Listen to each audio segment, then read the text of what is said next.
세상을 집어삼킬 듯한 눈보라가 있습니다. 모든 소리를 잠재우고 모든 길을 지워버리는 순백의 절망. 바로 그런 밤, 저는 굳게 닫힌 문을 열어야만 했습니다. 제 오랜 친구인 구조견 마루의 절박한 울음 때문이었죠. 그리고 그 어둠 속에서 저는 작은 생명을 발견했습니다. 하지만 그 아이가 제 오두막으로 가져온 것은 차가운 겨울바람만이 아니었습니다. 한 가족의 얼어붙은 진실, 그 거대하고 시린 비밀의 시작이었습니다. 제 이름은 박진우. 설악산 국립공원의 산악구조대원으로 이 산을 집처럼 여기며 살아온 지 10수년이 흘렀습니다. 사람들은 저를 산지기 혹은 산의 파수꾼이라 부릅니다. 저에게는 마루라는 충직한 구조견이 있습니다.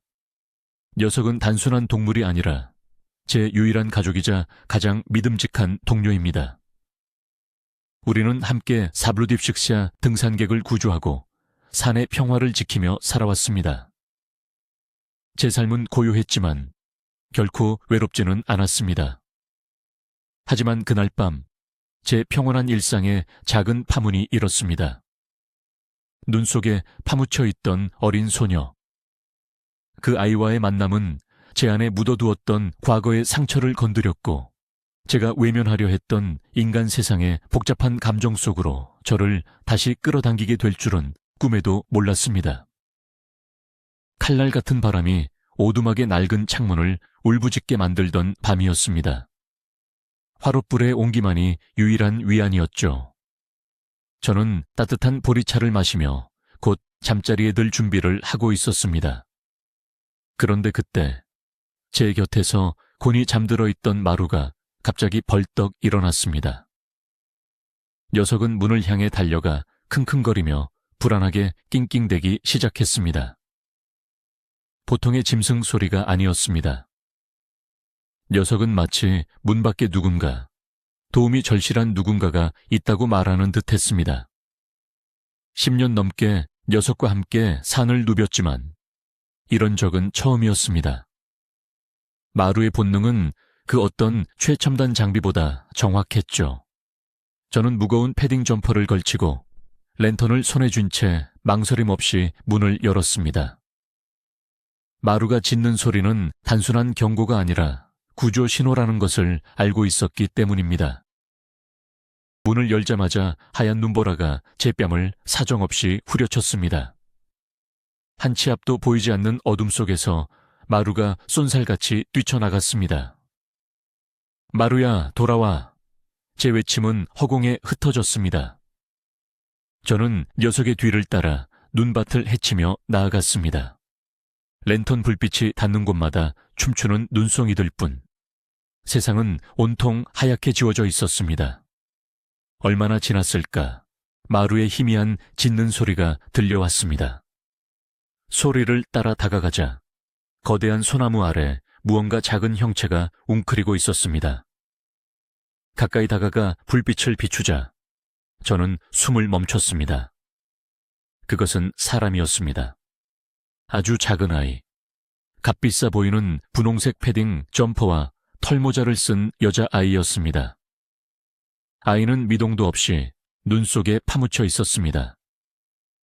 마루는 아이의 주위를 돌며 혀로 꽁꽁 언 뺨을 핥고 있었습니다. 마치 아이를 깨우려는 듯 혹은 온기를 나누려는 듯 말이죠. 저는 망설일 틈도 없이 아이를 품에 안았습니다. 아이의 몸은 얼음장처럼 차가웠고 작은 입술은 파랗게 질려 있었습니다. 이 혹한 속에서 얼마나 오래 있었던 걸까요? 아이의 생명이 꺼져가고 있다는 것이 느껴졌습니다. 저는 제 패딩 점퍼를 벗어 아이를 감싸고 오두막을 향해 미친 듯이 달렸습니다. 아이의 희미한 숨결이 제 목덜미에 닿을 때마다 제발 살아만 달라고 속으로 몇 번이고 되뇌었습니다. 오두막에 도착하자마자 아이를 화롯가 가장 따뜻한 곳에 눕혔습니다. 젖은 옷을 벗기고 마른 담요로 몸을 감싸주었습니다. 그리고 조심스럽게 따뜻한 물을 떠먹였습니다. 아이는 기계적으로 물을 받아 삼켰지만 눈은 여전히 초점을 잃은 채 허공을 맴돌고 있었습니다. 마치 영혼이 빠져나간 인형처럼 아이는 아무런 감정도 반응도 보이지 않았습니다. 밤새 아이의 곁을 지켰습니다. 간간히 아이의 이마를 짚어보며 천을 확인하고 따뜻한 설탕물을 먹였습니다. 다행히 새벽이 될 무렵 아이의 팔았던 입술에 조금씩 혈색이 돌기 시작했습니다. 하지만 아이는 여전히 말이 없었습니다. 제가 이름을 물어도 어디서 왔는지 물어도 아이는 그저 멍하니 저를 바라볼 뿐이었습니다. 아이의 텅 빈 눈동자를 보고 있자니 제 마음 한구석이 서늘해졌습니다. 단순한 추위 때문이 아닌 더 깊은 상처가 아이의 마음을 얼어붙게 만든 것 같았습니다. 폭설로 인해 무정이와 휴대폰은 완전히 먹통이었습니다. 날이 밝는 대로 아이를 업고 마을 관리사무소까지 내려가 신고해야겠다고 생각하며 저는 복잡한 심정으로 꼬박 밤을 새웠습니다. 다음 날 아침 거짓말처럼 눈이 그치고 햇살이 창문으로 쏟아져 들어왔습니다. 제가 아이에게 줄 따뜻한 죽을 끓이고 있을 때였습니다. 갑자기 오두막 문을 누군가 거칠게 두드렸습니다. 단순한 노크가 아니었습니다. 절박함과 애절함이 담긴 문을 부술 듯한 소리였습니다. 마루가 으르렁거리며 경계태세를 취했습니다. 저는 조심스럽게 문으로 다가가 물었습니다. 누구십니까? 문 밖에서 다급한 남자의 목소리가 들려왔습니다. 제발 문 좀 열어주세요. 저희 아이를 잃어버렸습니다. 어젯밤부터 아이가 보이질 않아요. 그 목소리를 듣는 순간 모든 퍼즐이 맞춰지는 기분이었습니다. 저는 서둘러 문을 열었습니다. 문 앞에는 눈으로 뒤덮인 두 사람이 서 있었습니다. 한 명은 30대 후반으로 보이는 남자였고 다른 한 명은 10서너 살쯤 되어 보이는 소녀였습니다. 남자는 저를 보자마자 다짜고짜 제 어깨를 붙잡고 흔들었습니다. 그의 눈은 핏발이 서 있었고 얼굴은 하얗게 질려 있었습니다. 혹시 어린 여자아이를 못 보셨습니까? 분홍색 점퍼를 입고. 남자는 말을 잇지 못하고 거친 숨을 몰아쉬었습니다. 저는 그의 등 뒤에 서 있는 소녀에게 시선을 돌렸습니다. 소녀 역시 창백한 얼굴이었지만 그 눈빛에는 두려움과 함께 알 수 없는 죄책감 같은 것이 서려 있었습니다. 저는 두 사람을 안으로 들이며 말했습니다. 진정하세요. 아이는 여기 안전하게 있습니다. 제 말이 끝나자마자 남자는 화롭게 누워있는 아이를 발견하고는 비명을 지르듯 아이의 이름을 불렀습니다. 민지야, 김민지. 남자는 아이에게 달려가 딸을 끌어안고 오열하기 시작했습니다. 그제야 아이의 이름이 민지라는 것을 알게 되었습니다. 아버지인 김지훈 씨는 딸 민지를 품에 안고 한참을 울었습니다. 아이의 얼굴과 손에 입을 맞추며 살아있어 줘서 고맙다고 몇 번이고 되뇌었습니다. 하지만 정작 민지는 아버지의 품에 안겨서도 여전히 멍한 표정이었습니다. 그 모습은 지훈 씨의 슬픔을 더욱 비극적으로 만들었습니다. 그때 함께 온 소녀, 민지의 언니인 수연이가 조심스럽게 다가왔습니다. 수연이의 뺨 위로 눈물이 하염없이 흘러내렸지만 그 눈빛에는 안도감보다는 깊은 고통이 어려 있었습니다. 동생을 향한 애틋함보다는 마치 무서운 것을 보는 듯한 그런 눈빛이었습니다. 지훈 씨는 휴대폰을 꺼내 아내에게 전화를 걸었습니다. 여보, 찾았어. 민지 찾았다고. 괜찮아, 무사해. 경찰에 연락해서 수색 중단하라고 해. 그의 목소리는 안도감으로 떨리고 있었습니다. 저는 조용히 그들의 재회를 지켜보았습니다. 그러다 문득 수연이의 이상한 행동에 눈길이 갔습니다. 수연이는 동생에게 다가가고 싶어 하면서도 차마 손을 뻗지 못하고 망설이고 있었습니다.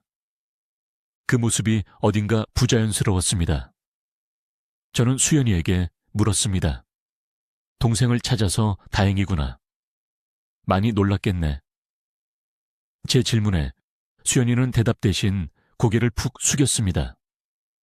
그때 통화를 마친 지훈 씨가 저에게 다가와 고개를 숙였습니다. 정말 감사합니다. 선생님 덕분에 우리 민지를 다시 만났습니다. 이 은혜는 평생 잊지 않겠습니다. 저는 고개를 저으며 마루를 가리켰습니다. 저는 한 일이 없습니다. 이 녀석 마루가 아이를 구한 겁니다. 그리고 저는 가장 궁금했던 질문을 던졌습니다.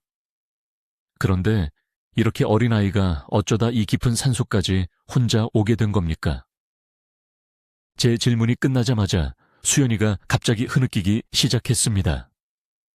작은 어깨가 가늘게 떨리더니 이내 참았던 울음이 봇물 터지듯 터져 나왔습니다. 아이는 자리에 주저앉아 얼굴을 파묻고 서럽게 울었습니다.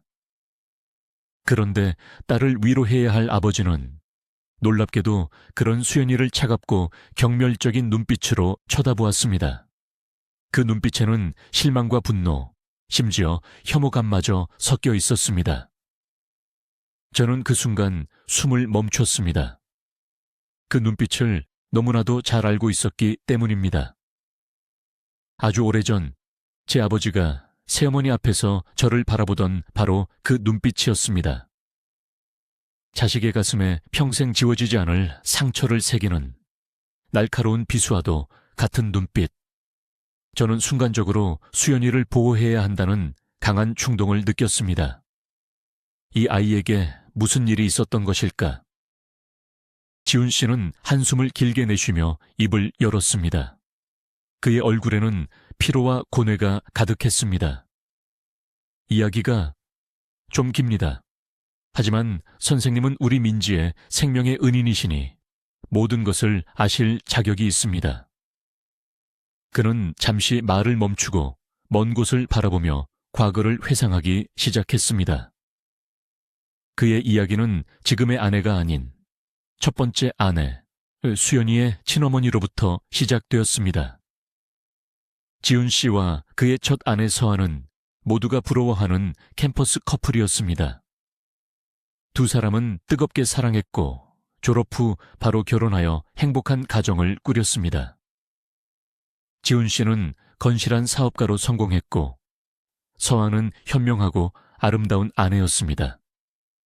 모든 것이 완벽해 보였지만 단 한 가지, 아이가 생기지 않는다는 것이 그들의 유일한 그늘이었습니다.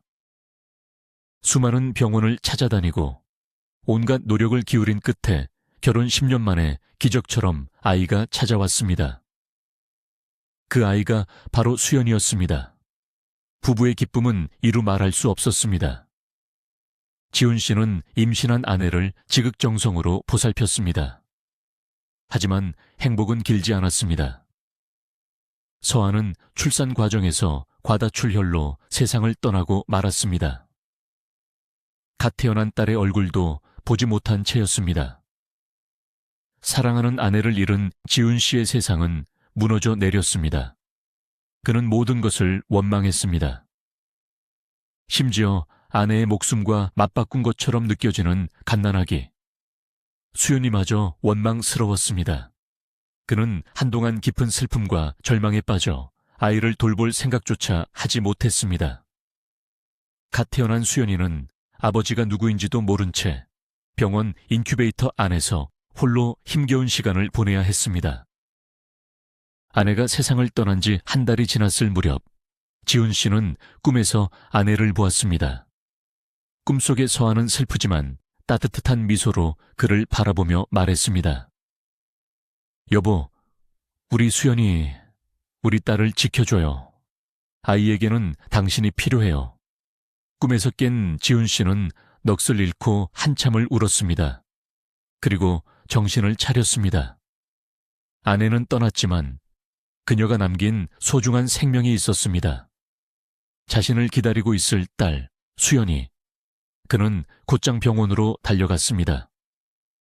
인큐베이터 안에서 여러 가지 튜브를 꽂은 차에 힘겹게 숨쉬고 있는 작은 딸의 모습을 본 순간 그는 가슴이 미어지는 듯한 아픔과 함께 뜨거운 부성애를 느꼈습니다. 그는 다짐했습니다. 아내 목까지 다해서 세상에서 가장 행복한 아이로 키워주겠다고. 그날 이후 수연이는 지훈 씨의 세상의 전부가 되었습니다. 지훈 씨는 서툴지만 최선을 다해 수연이를 키웠습니다. 사업을 정리하고 아이와 더 많은 시간을 보낼 수 있는 안정적인 직장으로 옮겼습니다. 그의 삶은 오직 수연이를 중심으로 돌아갔습니다. 부녀의 관계는 그 누구보다도 끈끈하고 애틋했습니다. 수연이는 밝고 사랑스러운 아이로 자라났습니다. 하지만 지훈 씨의 주변 사람들은 그가 젊은 나이에 혼자 아이를 키우는 것을 안타까워하며 재혼을 권유하기 시작했습니다. 아이에게는 엄마가 필요하다는 이유였습니다. 처음에는 완강히 거부하던 지훈 씨도 점점 커가는 수연이를 보며 엄마의 빈자리를 느끼기 시작했습니다. 그러던 중 그는 지인의 소개로 지금의 아내인 유진을 만났습니다. 그녀는 차분하고 따뜻한 성품을 가진 여자였고 무엇보다 수연이를 진심으로 예뻐해 주었습니다. 수연이 역시 유진을 잘 따랐습니다. 유진은 수연이에게 다정한 엄마가 되어주었고 세 사람은 곧 진짜 가족처럼 보였습니다. 지훈 씨는 유진과의 결혼을 결심했고 새로운 가정이 꾸려졌습니다. 그리고 얼마 지나지 않아 유진은 임신을 했습니다. 그 아이가 바로 민지였습니다. 온 가족이 민지의 탄생을 축복했습니다. 특히 수연이는 동생이 생긴다는 사실에 무척 기뻐하며 매일 엄마의 배에 귀를 대고 동생과 이야기를 나누곤 했습니다. 하지만 민지가 태어난 후 모든 것이 조금씩 변하기 시작했습니다. 처음에는 모두가 그 변화를 눈치채지 못했습니다. 민지는 그저 조금 반응이 느리고 잘 울지 않는 순한 아기처럼 보였을 뿐입니다. 하지만 시간이 지날수록 무언가 잘못되었다는 불안감이 가족을 엄습하기 시작했습니다. 민지는 옹알이를 해야 할 시기에 옹알이를 하지 않았고 뒤집기를 해야 할 때가 지나도 미동도 하지 않았습니다. 다른 아기들이 엄마를 보며 환하게 웃을 때 민지는 초점 없는 눈으로 허공만 바라보았습니다. 불안해진 지훈 씨와 유진은 민지를 데리고 큰 병원을 찾아갔습니다. 정밀 검사 끝에 내려진 진단은 청천벽력과도 같았습니다. 민지는 희귀 유전 질환으로 인해 뇌 발달에 심각한 장애가 있으며 평생 다른 사람의 도움 없이는 살아갈 수 없을 것이라는 진단이었습니다. 치료법도 없으며 꾸준한 재활치료를 통해 현 상태를 유지하는 것이 최선이라는 절망적인 이야기와 함께 그날 이후 집안의 모든 분위기는 완전히 바뀌어 버렸습니다. 웃음소리가 사라진 자리에는 무거운 침묵과 한숨만이 가득했습니다. 유진은 충격에서 헤어나오지 못했습니다. 그녀는 민지의 장애를 자신의 탓으로 돌리며 깊은 우울감에 빠졌습니다. 그리고 그 분노와 슬픔의 화살은 애꿎게도 수연이에게로 향하기 시작했습니다. 그녀는 건강하고 총명한 수연이를 볼 때마다 아픈 민지와 비교했고 그럴수록 수연이를 향한 원망과 질투심은 커져만 갔습니다. 너는 왜 그렇게 건강한데 내 딸은? 유진은 술에 취해 이런 끔찍한 말을 내뱉기도 했습니다. 지훈 씨는 아내를 위로하고 수연이를 보호하려 애썼지만 그 역시 민지의 병간호와 비싼 치료비를 감당하느라 신신이 지쳐가고 있었습니다. 그는 점차 수연이의 상처를 들여다볼 여유를 잃어버렸고 가정의 평화를 위해 아내의 히스테리를 못 본 척 넘기는 날들이 많아졌습니다. 수연이의 세상은 하루아침에 지옥으로 변했습니다. 다정했던 새엄마는 자신을 괴물 보듯 쳐다보는 사람으로 변했고 세상의 전부였던 아빠는 자신에게 무관심한 방관자가 되어버렸습니다. 모든 관심과 사랑은 동생 민지에게로 쏠렸습니다. 값비싼 치료, 좋은 옷, 맛있는 음식, 부모님의 모든 시간과 노력이 오직 민지를 위해 사용되었습니다. 수연이는 마치 투명인간이 된 것 같았습니다. 그녀는 부모님의 관심을 끌기 위해 노력했습니다. 학교에서 상을 받아오기도 하고 집안일을 돕기도 했습니다. 하지만 돌아오는 것은 무관심뿐이었습니다. 그래서 수연이는 반대로 행동하기 시작했습니다. 일부러 말썽을 피우고 성적을 떨어뜨리고 학교에서 문제아로 낙인 찍혔습니다. 차라리 미움을 받을지언정 없는 사람 취급을 당하고 싶지는 않았던 것입니다. 하지만 수연이의 바람은 이루어지지 않았습니다. 그녀의 비행은 오히려 유진에게 더 좋은 비난의 빌미만 제공했을 뿐입니다. 넌 도대체 누굴 닮아서 그 모양이니? 동생이 아픈데 위로는 못해줄 망정 속만 썩이고. 지훈 씨 역시 수연이의 행동에 크게 실망했습니다. 그는 딸과 대화하려 하기보다는 그저 한심하다는 듯 혀를 차거나 화를 낼 뿐이었습니다. 아빠는 너한테 정말 실망했다.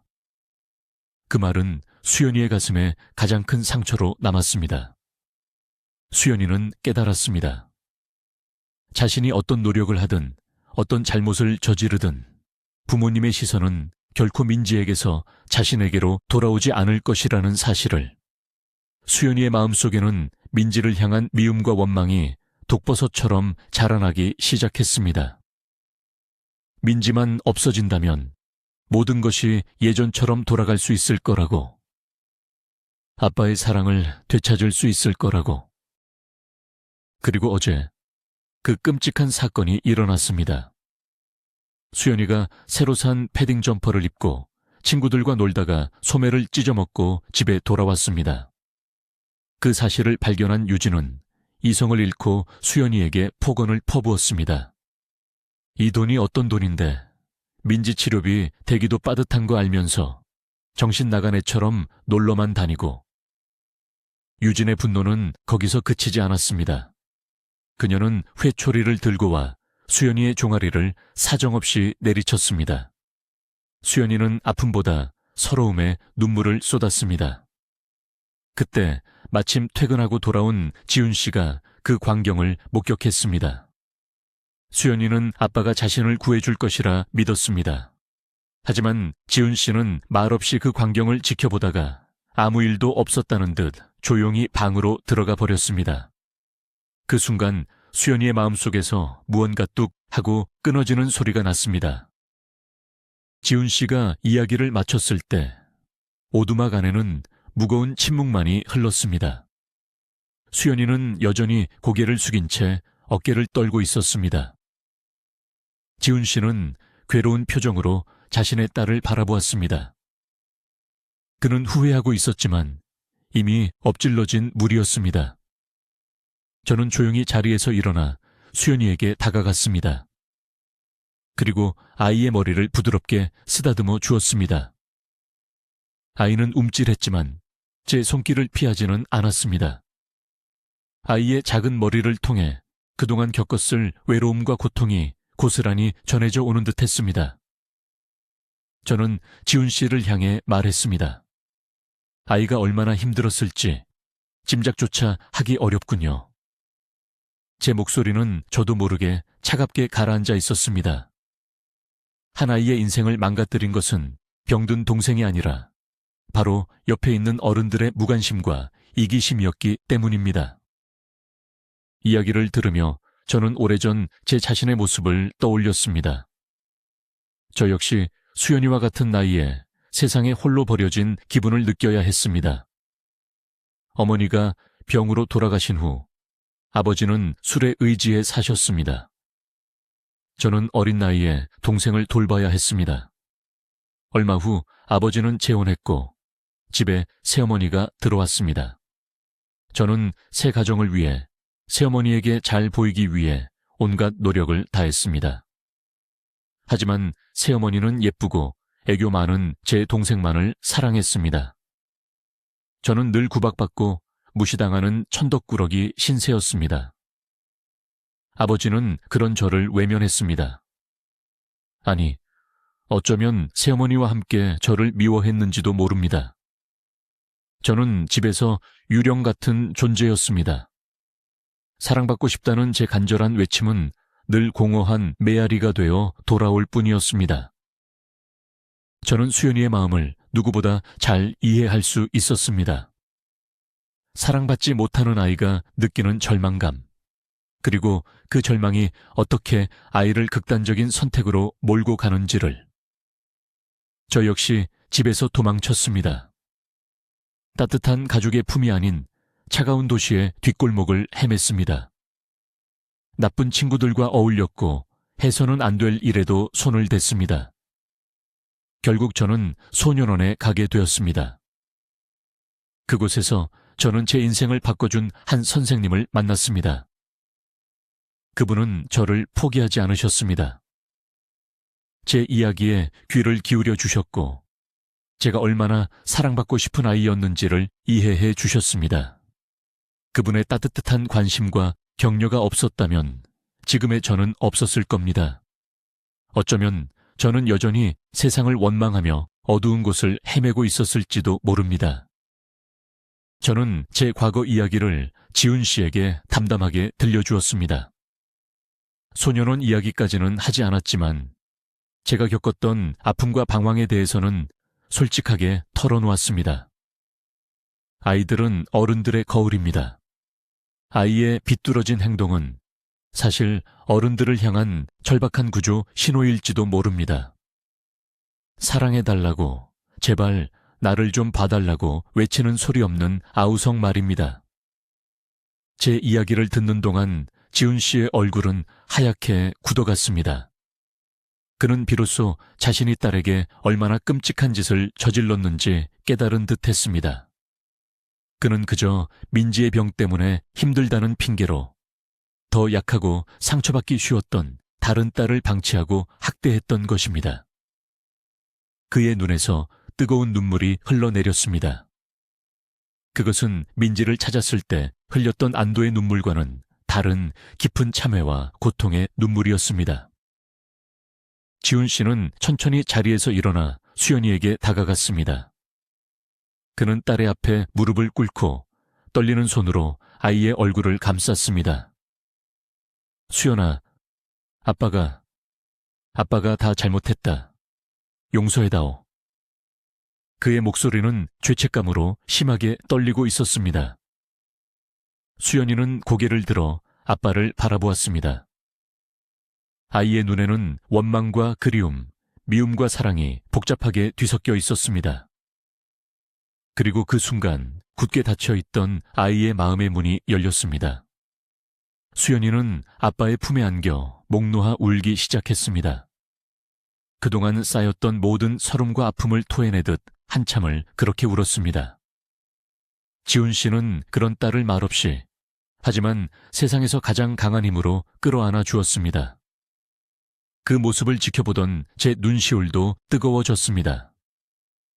부녀의 화해는 너무 늦었지만 동시에 새로운 시작이기도 했습니다. 아무것도 모르는 민지는 여전히 멍한 표정으로 그 광경을 바라보고 있었습니다. 어쩌면 저 아이 역시 자신만의 방식으로 가족의 아픔을 느끼고 있었을지도 모를 일입니다. 잠시 후 오두막 밖에서 요란한 사이렌 소리와 함께 사람들의 목소리가 들려왔습니다. 경찰과 구조대가 도착한 것입니다. 지훈 씨는 수연이의 손을 꼭 잡고 자리에서 일어났습니다. 그는 저에게 다가와 다시 한번 깊이 고개를 숙였습니다.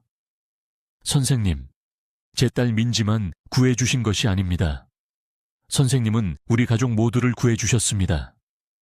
이 은혜 어떻게 갚아야 할지. 저는 그의 어깨를 두드리며 말했습니다. 가장 좋은 보답은 다시는 수연이를 외롭게 만들지 않는 것입니다. 아이의 손을 절대 놓지 마세요. 지훈 씨는 말없이 고개를 끄덕였습니다. 그의 눈빛은 이전과는 완전히 달라져 있었습니다. 경찰 조사는 간단하게 끝났습니다. 아이가 길을 잃었다가 무사히 구조된 것으로 사건은 마무리되었습니다. 지훈 씨가 수연이의 일을 어떻게 설명했는지는 알 수 없었지만 그것은 이제 그들 가족이 함께 풀어가야 할 숙제였습니다. 가족이 오두막을 떠날 시간, 지훈 씨는 한 손으로는 민지를 안고 다른 한 손으로는 수연이의 손을 꼭 잡고 있었습니다. 수연이는 떠나기 전 저에게 다가와 작은 목소리로 말했습니다. 감사합니다, 아저씨. 아이의 얼굴에는 희미하지만 분명한 미소가 걸려 있었습니다. 저는 그 미소를 보며 이 가족에게도 다시 따뜻한 봄날이 찾아올 것이라 믿을 수 있었습니다. 저는 마루와 함께 그들이 멀어지는 모습을 한참 동안 바라보았습니다. 설악산의 겨울 아침 햇살이 그들의 앞길을 따뜻하게 비춰주고 있었습니다. 가족이 떠난 오두막에는 다시 정적이 찾아왔습니다. 화롯불에 장작 타는 소리만이 유일한 소음이었습니다. 저는 창가에 서서 눈 덮인 산의 풍경을 바라보았습니다.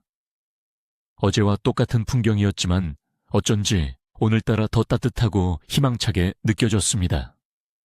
한 가족의 깊은 상처와 화해를 목격한 후 제 마음속에도 작은 변화가 일어난 것 같았습니다. 오랫동안 잊고 지냈던 혹은 잊으려 애썼던 제 과거의 아픔들이 떠올랐지만 더 이상 예전처럼 고통스럽지만은 않았습니다. 오히려 그 상처들이 있었기에 제가 수연이의 마음을 이해하고 지훈 씨에게 조언을 해줄 수 있었던 것이 아닐까 하는 생각이 들었습니다. 상처는 다른 사람의 상처를 보듬을 수 있는 힘이 되기도 한다는 것을 저는 그날 처음으로 깨달았습니다. 저는 제 곁에 다가와 머리를 부비는 마루의 등을 쓰다듬어 주었습니다. 마루야, 네가 오늘 큰일 했다. 아주 작은 생명뿐만 아니라 깨어지기 직전에 한 가족을 구한 거야. 마루는 제 말을 알아듣기라도 한 듯 꼬리를 흔들며 제 손을 핥았습니다. 녀석의 따뜻한 천이 제게 위로를 건네는 듯 했습니다. 저는 생각했습니다. 세상에는 수많은 김지훈 씨와 그리고 더 많은 김수연이가 있을 것이라고. 가족이라는 이름 아래 서로에게 상처를 주고 외롭게 만들고 고통받는 사람들이 분명 존재할 것입니다. 그들에게 필요한 것은 거창한 해결책이 아닐지도 모릅니다. 그저 서로의 이야기에 귀를 기울여주고 아픔을 공감해주고 따뜻하게 안아주는 것. 어쩌면 그것만으로도 많은 것이 바뀔 수 있을 것입니다. 그날 이후 저는 가끔 수연이와 지훈 씨를 생각합니다. 그들은 지금쯤 어떻게 지내고 있을까요? 수연이는 다시 예전처럼 밝은 미소를 되찾았을까요? 지훈 씨는 좋은 아빠가 되기 위해 노력하고 있을까요? 유진 씨는 수연이에게 진심으로 사과했을까요? 그리고 민지의 병은 그저 그들 가족이 서로를 보듬으며 행복하게 살아가기를 멀리서나마 조용히 기도할 뿐입니다. 저의 작은 오두막은 다시 평범한 일상으로 돌아왔습니다. 하지만 그날의 기억은 제 마음속에 깊이 새겨져 앞으로 제가 살아가는 데 있어 중요한 이정표가 되어줄 것 같습니다. 사람은 혼자서는 살아갈 수 없는 존재이며 서로의 온기만이 이 차가운 세상을 살아갈 힘을 준다는 평범한 진리를 저는 그날 설악산의 눈보라 속에서 다시 한번 배웠습니다. 며칠 후 마을 우체부를 통해 제게 작은 소포 하나가 도착했습니다. 지훈 씨 가족이 보낸 것이었습니다. 상자 안에는 따뜻해 보이는 겨울 장갑과 손으로 쓴 편지가 들어 있었습니다. 편지에는 저에 대한 감사 인사와 함께 가족이 함께 상담 치료를 받기 시작했다는 소식이 적혀 있었습니다. 수연이가 그린 듯한 그림도 함께였습니다. 그림 속에는 활짝 웃고 있는 아빠와 엄마, 그리고 두 자매가 손을 잡고 있었습니다. 그리고 그 옆에는 저와 마루의 모습도 그려져 있었습니다. 서툰 솜씨였지만 그 어떤 명화보다도 따뜻하고 아름다운 그림이었습니다. 저는 그 편지와 그림을 보며 저도 모르게 미소를 지었습니다. 그들의 진짜 봄은 이제 막 시작되고 있었습니다. 그리고 그 시작에 제가 작은 불씨가 되어주었다는 사실에 가슴 벅찬 행복을 느꼈습니다. 한 아이의 실종으로 시작된 이야기는 한 가족이 서로의 상처를 마주하고 치유하는 과정으로 이어졌습니다. 어쩌면 우리 모두는 누군가에게 상처를 주고 또 상처를 받으며 살아가는 불완전한 존재들일지도 모릅니다. 하지만 중요한 것은 잘못을 깨달았을 때 진심으로 용서를 구하고 상대방의 아픔을 따뜻하게 안아주려는 노력일 것입니다. 비록 모든 상처가 완벽하게 아물 수는 없겠지만 서로를 향한 사랑과 이해가 있다면 우리는 어떤 시련 속에서도 다시 일어서서 함께 걸어갈 수 있습니다. 여러분의 이야기는 어떠신가요?